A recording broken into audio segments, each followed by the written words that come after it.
Over time, barber poles have come to lose their gruesome connotation, but not their place as a historic symbol. There's only one company left in North America that makes them. They begin by rolling a printed liner onto a wooden mandrel. The mandrel they use depends on the size of the pole they're making.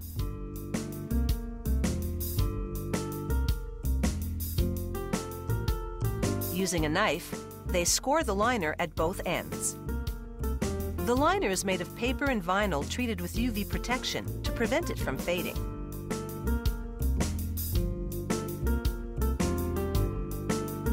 Scoring the liner helps guide the worker as he trims the familiar red, white, and blue material to the required length.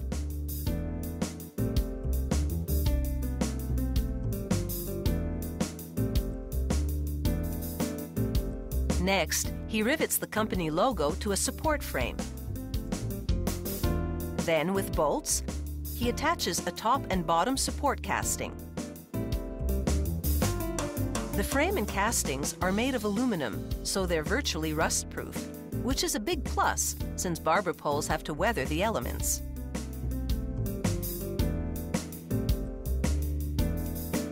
After ensuring that the assembly is level, they install the glass cylinder, which can be made out of extruded or hand-blown glass.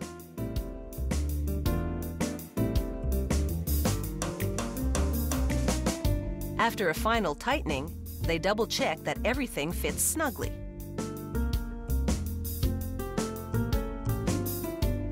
Next, they add water to a special caulking powder and mix it to a smooth consistency. The caulking must be just the right thickness to properly fill the cavity between the aluminum casting and the glass cylinder.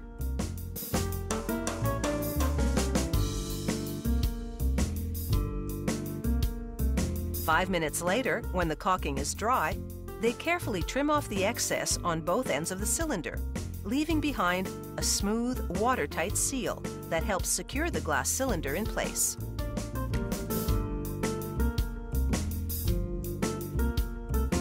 Cleaning the glass by hand is just another example of all the artisanal handwork that goes into making these time-honored barber poles.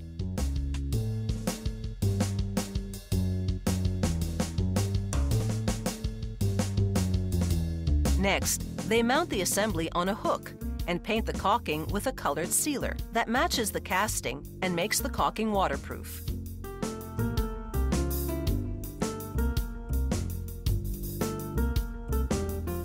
After that, a worker puts in a motor mechanism.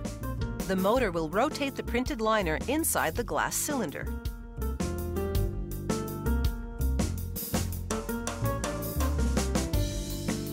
Once the motor is hooked up, he takes an inner cylinder, which has the printed liner mounted on it, and installs it on top of the mechanism that makes it rotate.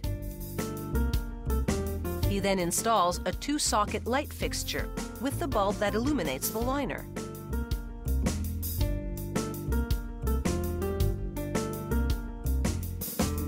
To keep the printed liner straight as it turns, he then attaches what's called a top cylinder bushing.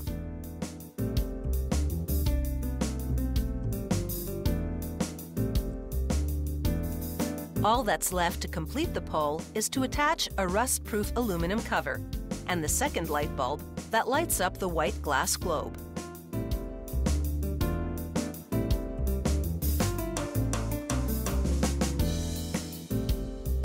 Finally, he hooks up the pole to electricity and makes sure the motor, both lights, and the inner liner are working properly, creating the illusion of movement.